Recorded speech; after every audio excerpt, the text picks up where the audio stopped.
Dear friends, it is an immense honor for me to open our next conversation, Truth, Justice, and the Power of Journalism. Marija Šajkaš, Columbia Global Freedom of Expression member and communications specialist, will sit down with prominent journalists, activists, and authors, Elena Kostyuchenko and Caruana Galizia. Elena Kostyuchenko had been a special correspondent for Novaya Gazeta, Russia's last major independent newspaper, for 17 years, till the newspaper was shut down by the Russian authorities in March 2022. She reported on conflict, crime, and human rights, and was among the first to prove the presence of Russian troops in eastern Ukraine. She covered the Russian full-scale invasion of Ukraine from its second day. She now collaborates with the independent Russian exiled media Meduza. Her work was acknowledged with multiple awards, including the European Press Prize, the Gerd Bucerius Award Free Press of Eastern Europe, and the Paul Chlebnikov Prize. Caruana Galizia became a journalist after his mother, Maltese investigative journalist Daphne Caruana Galizia, was assassinated. Since then, Paul has won an Orwell Prize Special Award, a British Journalism Award, and other honors for his reporting. Together with his brothers, he has received the Magnitsky Human Rights Award and an Anderson Lucas Norman Award for campaigning to achieve justice for Daphne. Marija Šajkaš is a writer, media and communications specialist, and founder of For Better Media. Her most recent appearances include work for Columbia Global Freedom of Expression, Reporters Without Borders, and the American Bar Association. Before that, Marija was the head of development and operations for Media Diversity Institute USA, a press officer for the International Committee of the Red Cross, and a deputy editor-in-chief of the Bridges magazine, the first media outlet distributed in post-war Bosnia, produced by the United Nations SFOR forces. Please join me in welcoming Elena, Paul, and Marija to the stage.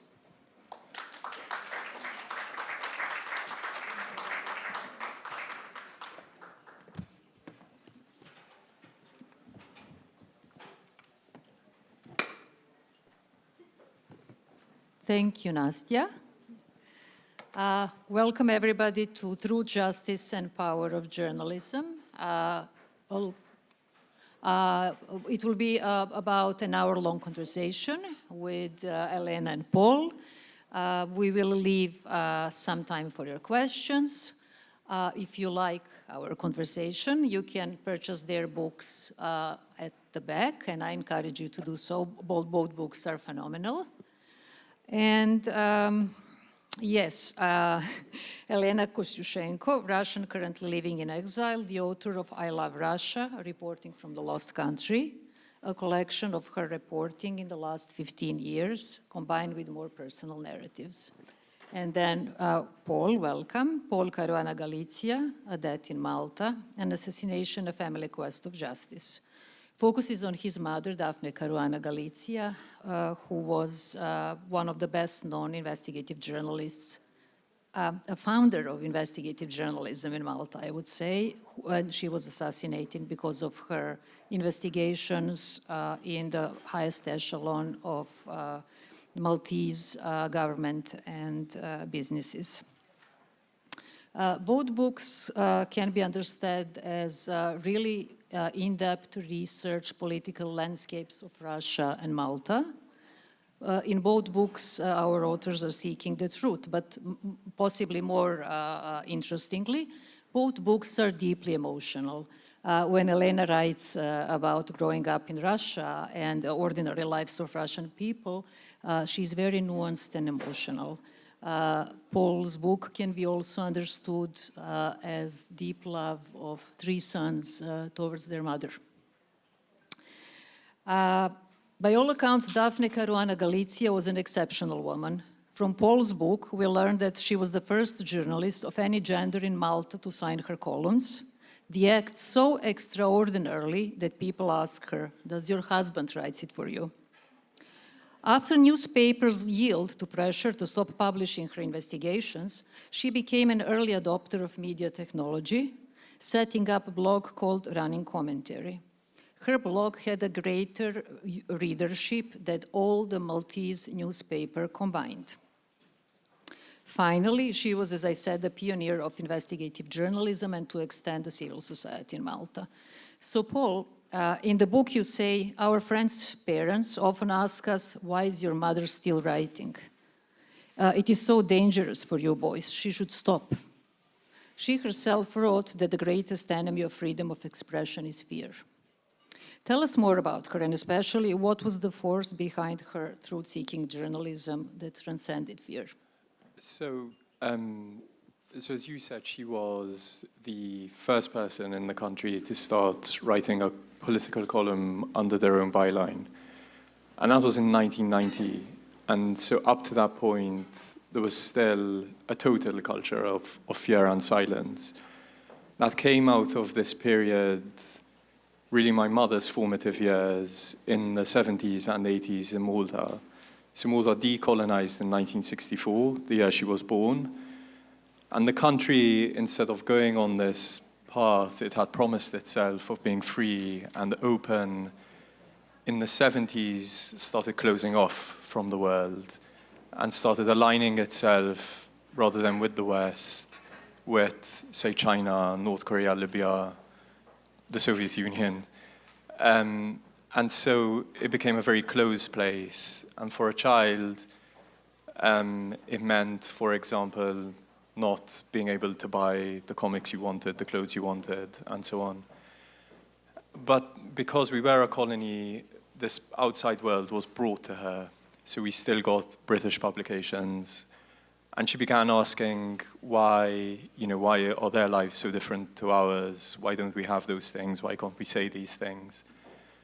And that's really what took her into journalism.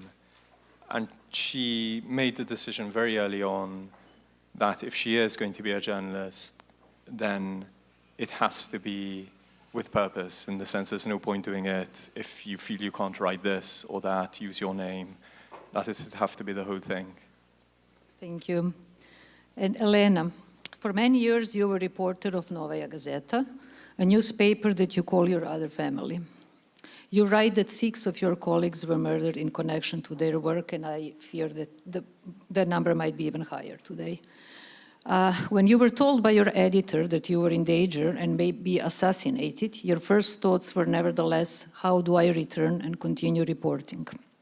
Or, as we learned from your book, when a neighbor, Marija Markovna, tells your mother, stop your daughter, she doesn't understand what it means to be an enemy of the state, you write that you really did not at that time. So the same question goes to you. What drives reporting in defiance of all odds and fear? Easy one. I don't know. I mean, for me, it's a personal choice, and I just basically enjoy the process. I mean, it's wonderful to travel and see people and discover new things and describe the reality for the readers. And unfortunately, in my country, this work now is a crime and consequences might be deadly. But does it change the substance of our profession? It does not. The price is high, but the substance is all the same. We are not the only people who, people who has a dangerous profession. There are many other dangerous professions. But the key issue, I believe, here is why people chose repressions over the letting us speak. And I believe fear also drives them. They feel like they prevent something dangerous. It might be danger for them or danger for future generations, but then they chose repressions. And our choice remains the same. We just do what we like and do what we believe into. And there is nothing what we can add to that, I believe. Thank you. Paul, at the time of Daphne's assassination, almost 50 libel cases were pending in courts against your mother. And in your book, she says she aspired to true freedom of expression in a place that never allowed or even wanted it. And you touched upon that a little bit. Fast forward to this year, and now we have anti-SLAPP direction, also known as Daphne's Law. I believe that many lawyers in this room would like to hear more about it. Both, of course, how it was when you faced with so many, cases after she died, and then also, what's the situation today? Of course. Well, since there are lawyers in the room, so she was facing 48 libel suits. 5 of those were criminal libel. We still had criminal libel in Malta. It was repealed after she was killed. It was only ever really used against her. So those 5 cases dropped. But the 43 other cases, the civil libel suits, continued because under Maltese libel law, a claimant can continue seeking damages against the person's estate, which is what those claimants did. Meaning my father, my 2 brothers and I, as her heirs, had to take on those cases ourselves. So we became the respondents in court. That presents issues. For example, my mother isn't there to give evidence. My mother's sources may not want to speak to us. They had a relationship with her. Another thing about Maltese libel law, I should say, is that it's like English libel law. So the burden of evidence is on the respondent, so that you make a claim, but it's you, the respondent, who has to go to court and start giving evidence, which for a journalist in general is a horrible situation to be in, obviously. In our case, again, we didn't have access to the author of the pieces because she had been murdered. Her sources were less likely to talk to us because she had been murdered, and they were quite scared. And it just became this very difficult thing where we were called to court. We could only tell the court what my mother had told us. In the end, though, we lost one case, with damages of 400 euros. And we fought the number down to 3, I think. So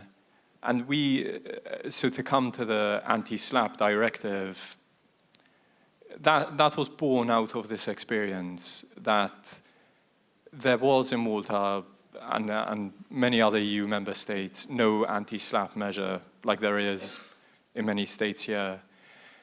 So that allowed for a situation in Malta where someone could be sued over and over again, but you would have to wait until the end of the proceedings for the court to say, you know what, that was a slap, which seemed to us not a great way of doing things. So it was Matthew, my brother, who campaigned really intensively for years at the European Union level to get them to come up with this directive, which passed in February of this year, which is the first kind of supranational anti-SLAPP measure, which will now start being incorporated into member state law. Thank you. So, Elena, in your book you write about how you bought your mom a computer and your sister bought her a TV. And then, after some time, you had the following dialogue with your mom about Crimea. Yes, and I want to say that all of us who are displaced, coming from countries such as former Yugoslavia and others, we all had the same conversations with our parents at some point. So you say, Mama would call me and say, thank God you are there, God protect you. From what? Do you know how many Nazis they have out there? They have hung us only because we are Russian. That's nonsense, Mama. They hate everything Russian now. They prefer Europe. They consider us enemies. What? Don't you know anything? What do you know? I watch TV, Mama says. And I read my colleagues reporting. They are Russians and nobody hanged them. Because your newspaper is anti-Russian. That must be why. So I think this short excerpt is illustration of the state propaganda, the force of the propaganda. So in very few words, what is the state of freedom of expression today in Russia? Though you did mention that being a journalist is a crime, for which you can be killed.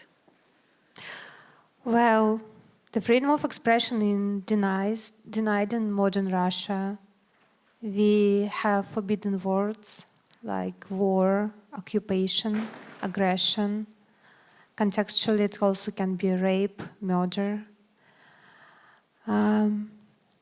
More than 1 million internet pages, including Facebook, Twitter, and Instagram, are blocked. And all of independent media are blocked as well. We have new articles in our criminal and administrative code. One of them called,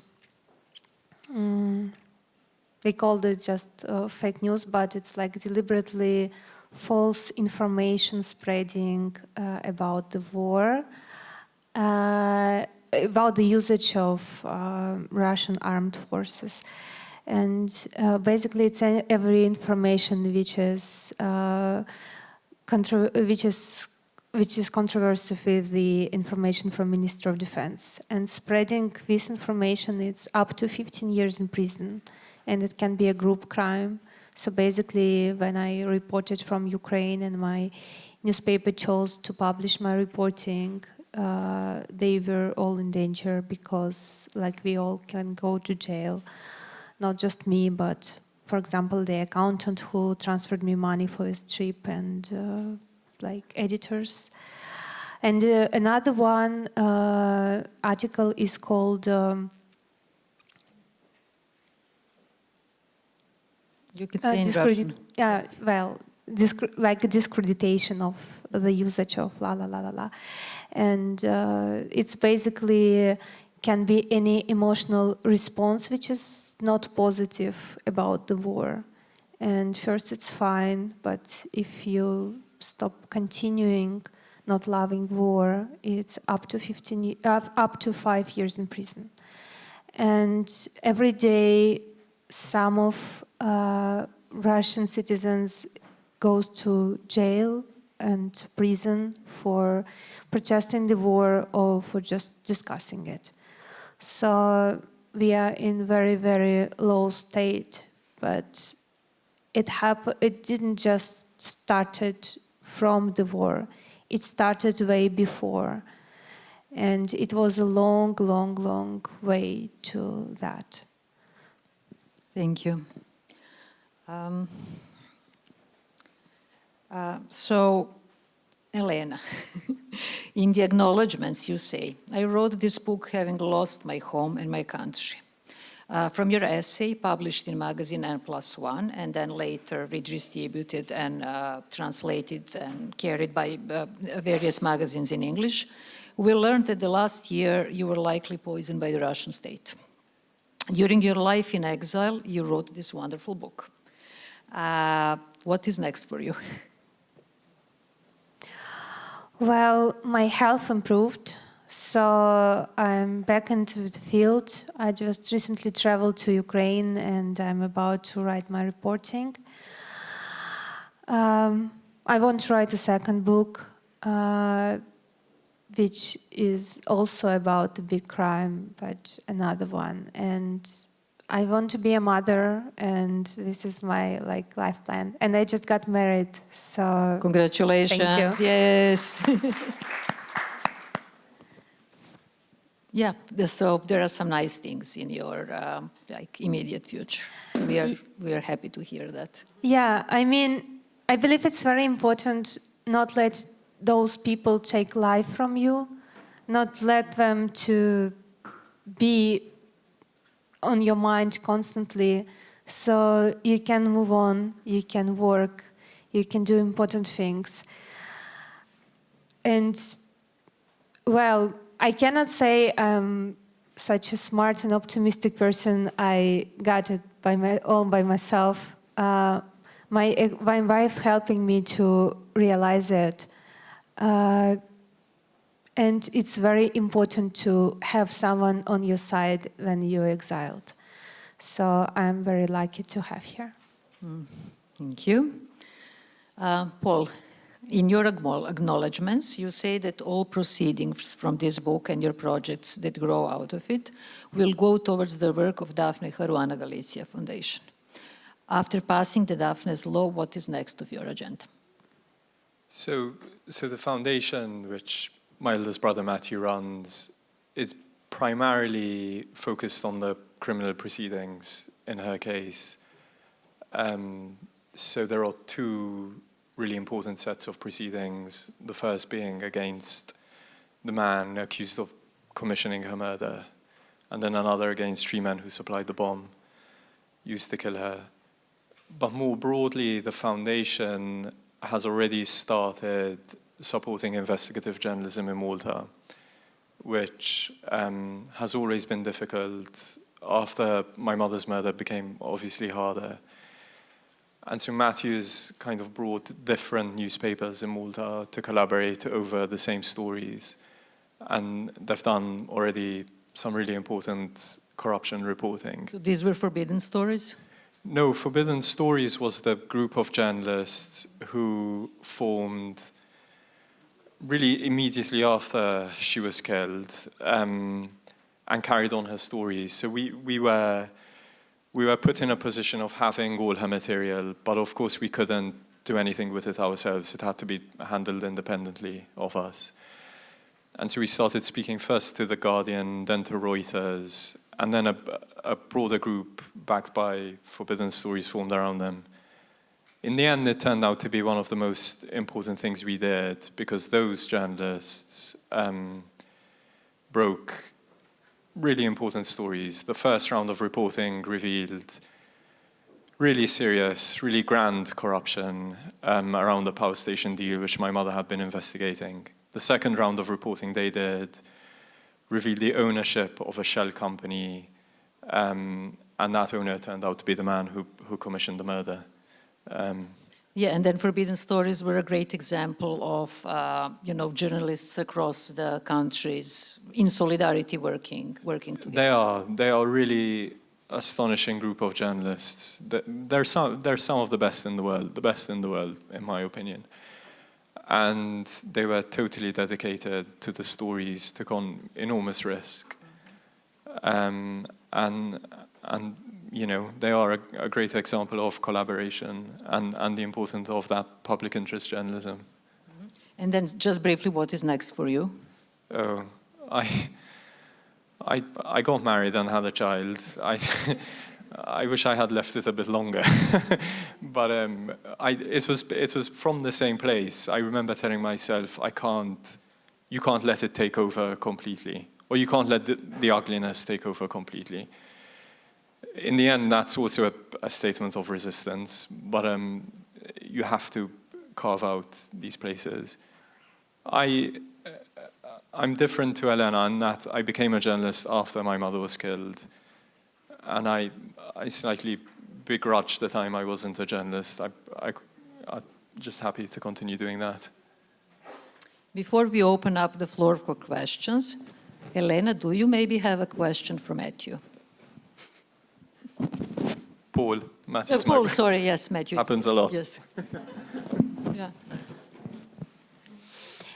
Yes, I wanted to ask you, how was it to work on this book, and how were you able to recreate the life and path of the person who's gone?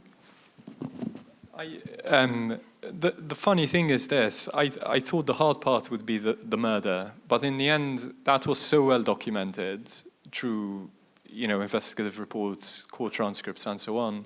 It just became a straightforward reporting job. Writing about her early life was really hard, and also the most moving. So I tracked down people she was at school with, her first love. That was hard and awkward, because obviously you're calling up people as the son of a murdered person rather than a journalist. But it took a lot. In the end, that took most effort, most time. And Paul, I know that you read Elena's story, and you actually told me in email that you're a fan of her. So do you have a question for her? Yes, on the scene you mentioned about your mother and the TV, what is it like when you speak to her now? Well, it's getting better, but we talk every day. And it's working. I mean, now she doesn't believe that this war can be justified. But she still believes Putin in many other ways. And I believe the really key thing for us to move on was basically when I started to listen to her, not just waiting time when I can give my argument, shiny argument, present around her, but actually listen to her, and it was hard. Sometimes I was just like screaming on her, like, stop telling me this TV bullshit. And she's like, hey, this is not TV, you speak with your mother. And it's hard for her to listen to me too. But because we love each other and we remember that we are the most important people for each other, this love creates kind of bridge so we can keep trying to meet each other in the middle. Yeah, I mean, conversation is the key, but I know that many people are not so privileged as I am in that matter. Many families in Russia got departed and people stopped listening to each other, stopped talking to each other. That's a shame. Thank you. And now we are opening the panel for questions. And we hope that we have some. If not, I can continue. Yes, please. Yes.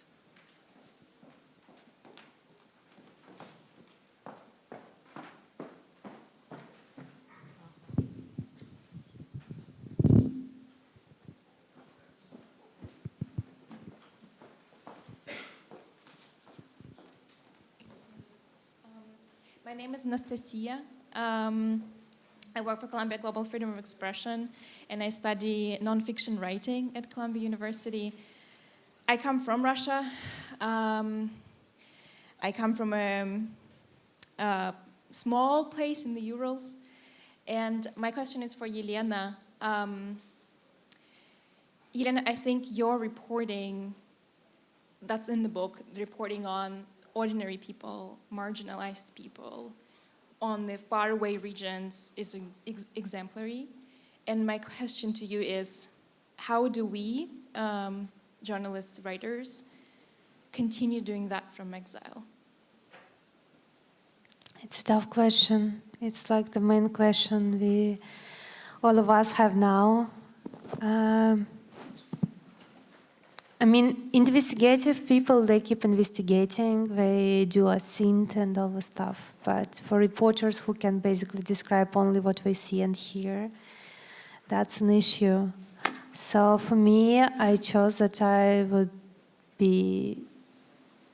keep being a reporter, not a phone reporter, because we have a new profession called phone reporters. They call to the people into Russia and ask them, what do we see, what do we hear, what is their experience, and then try to combine their words into something.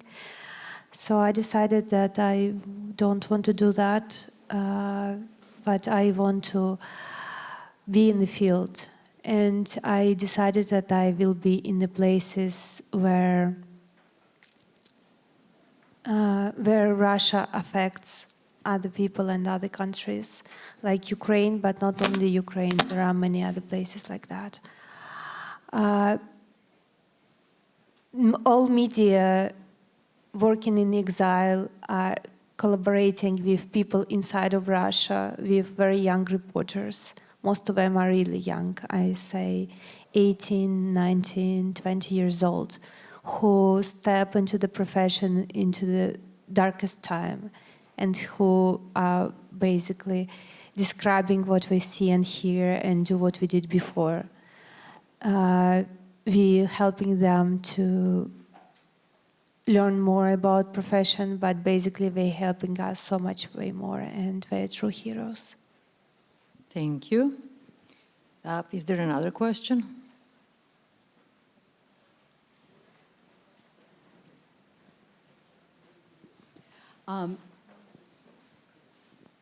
Hi, Doreen Weissenhaus, a professor at Northwestern University. Thank you both for incredibly wonderful stories and detailing about your experiences, but as a law professor, I would like to direct this question to Paul. So you had mentioned that there were a number of cases settled and there were still 40-some cases still ongoing. What is the status of those cases? And then also, what other type of legal reform can be done?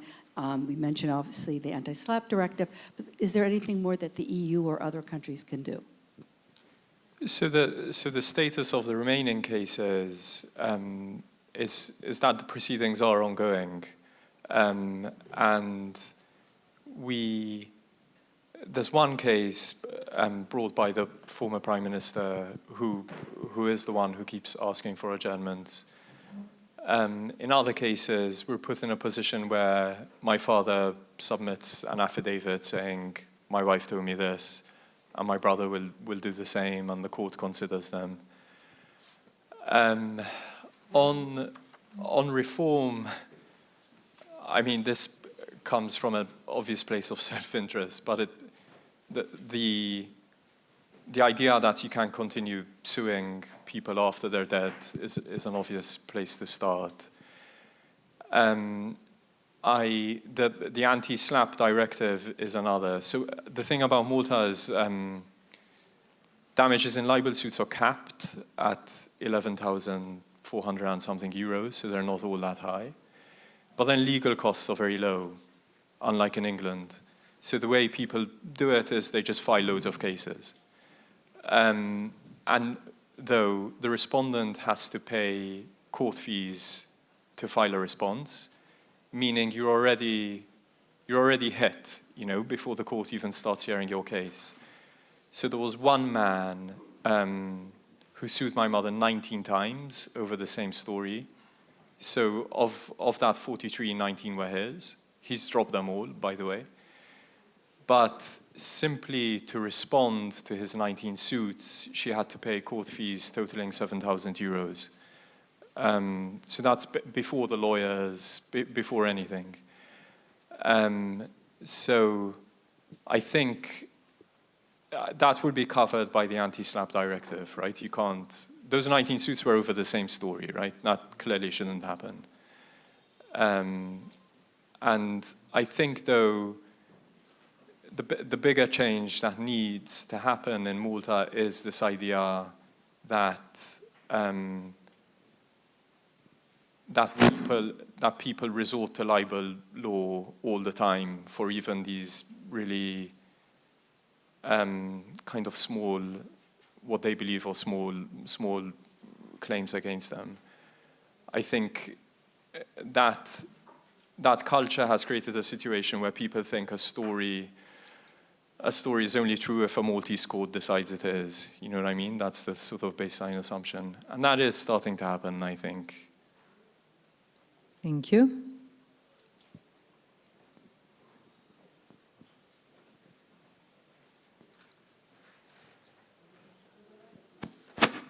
Hi, I'm Juan Manuel from Columbia Global Freedom of Expression. And something I wanted to know, I mean, journalism seems to be an uphill battle all the time.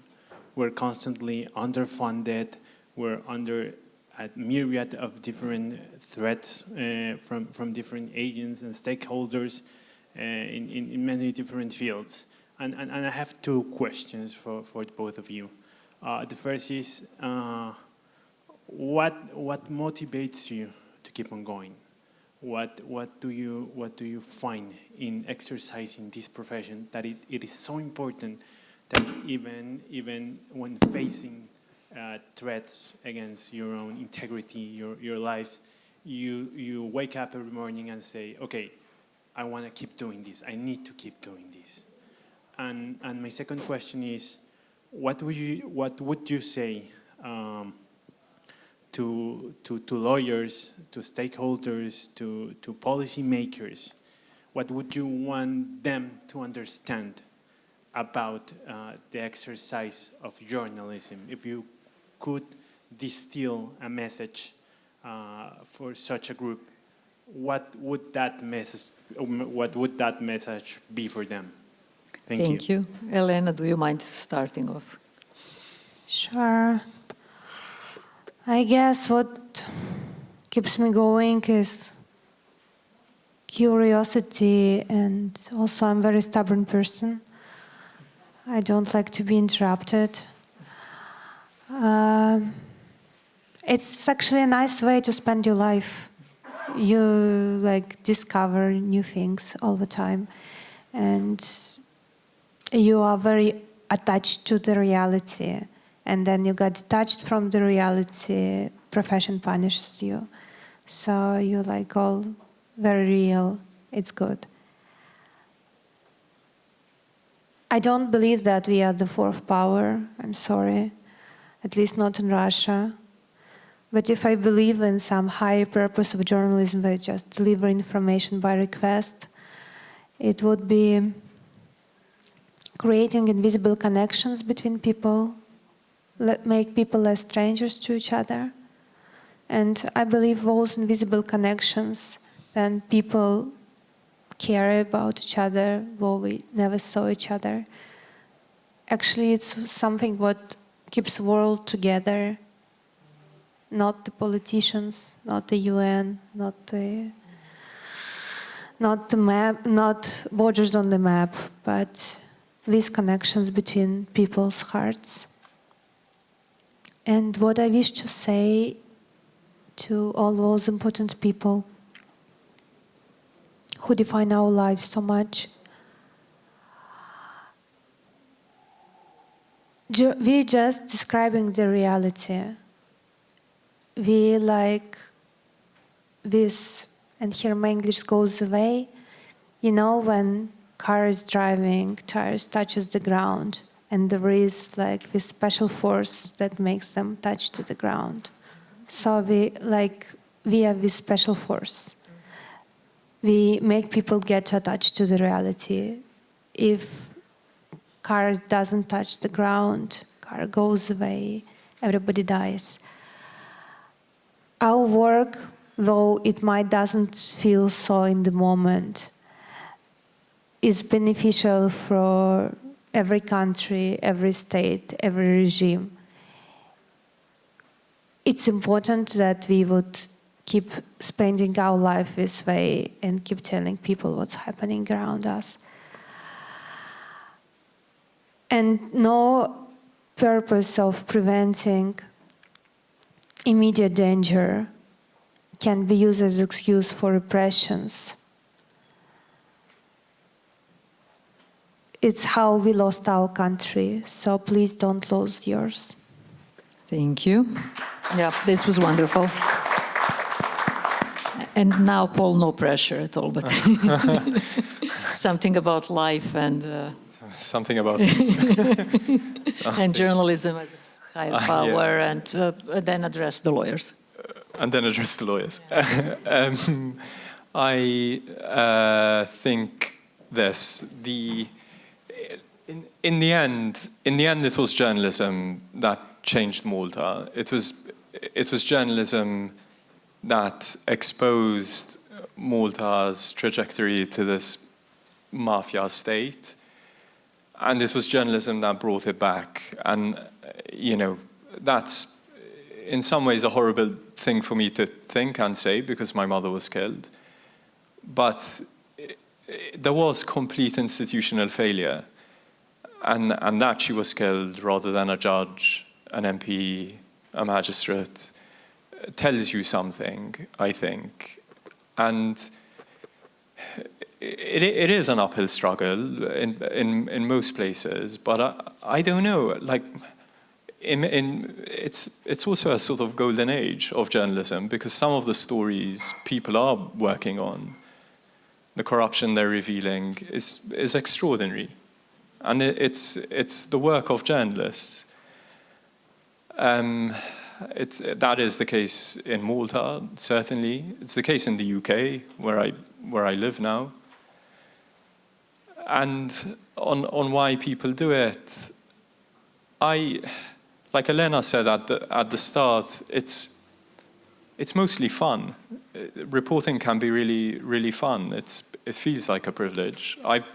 I spent most of my 20s doing really dull jobs, so I definitely feel like I am privileged to go out, speak to people, travel, to write. It feels extraordinary to me that I can make a living out of doing those things. On the lawyers, look, a lot of our campaign has relied on exceptionally good lawyers in human rights law, criminal law. So Malta's first public inquiry is thanks to two really brilliant lawyers, one in London, one in Malta, Keelan and Therese, who feature in the book. And my father happens to be a lawyer. And so many of them do really great work. So many of them make themselves tools for really problematic people and take their obligations to their clients more seriously than to the law and what is true. And that's certainly true in a lot of the lawyers we've had to deal with. And I think, like, it's a question for whichever bodies set their professional standards. It's become a big debate in England, and we need that in Malta for sure. Thank you. And if we don't have any more questions, we do. Yes, please. Hi, this is a question for Paul.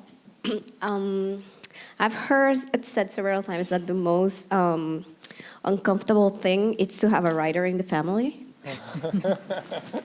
And I found it particularly poignant in this case because I think rather than to be an uncomfortable truth, in this circumstance, it was something crucial. It has been something crucial to like access to justice. And yet writing about one's family is very difficult. So I was wondering, how did you approach that closeness with your subject? Earlier you were discussing about how it felt so weird to call exes from a son, but also a journalist point of view. So yeah, I was just wondering about how that experience was. Thank you.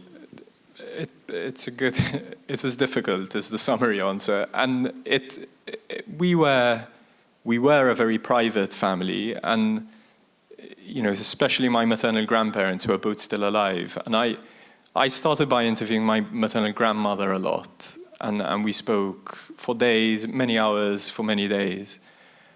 And then it's as though at a point she realized what it was all for, and she called me up and she said, "Paul, you know this book you're writing? There can't be any personal information about your mother in it." I thought, hang on. And it was very awkward, the whole thing, because I had to ask my father what being married to her was like. And initially he didn't feel like telling me, of course, and it took him a while to warm up to it. And I don't know, you just have to break through it, and convince them that you really do want to hear the bad bits as well. Then I made this mistake of sharing a very early draft with my father and brothers. And they reacted in really characteristic fashion. So Matthew, my eldest brother, just didn't read it. Andrew, my middle brother, said, I like it, but I'm going to send you some suggested scenes. And then I got an email with like 10 suggested scenes. And I read them and I thought, hang on, they all star him. And then my father told me, Paul, it's good, but do we really need so much on the first boyfriend?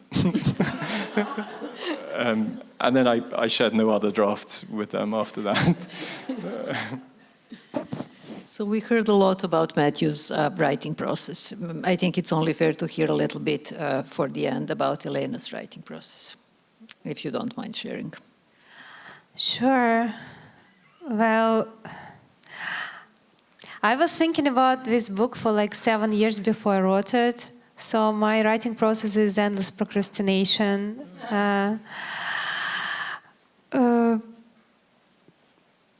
The personal parts of this book was the hardest for me because honestly I became a journalist because I never wanted to look at myself, at my own life.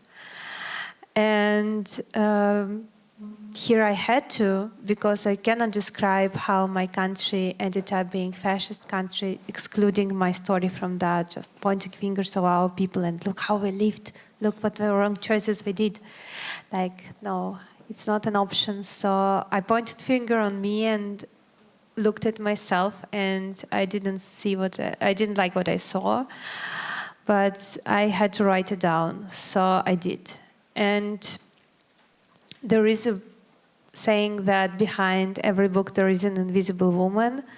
So yeah, behind my book there is an invisible woman, my wife, Jana Kuchina. I started to write this book after I left Ukraine the first time, after the full-scale invasion. And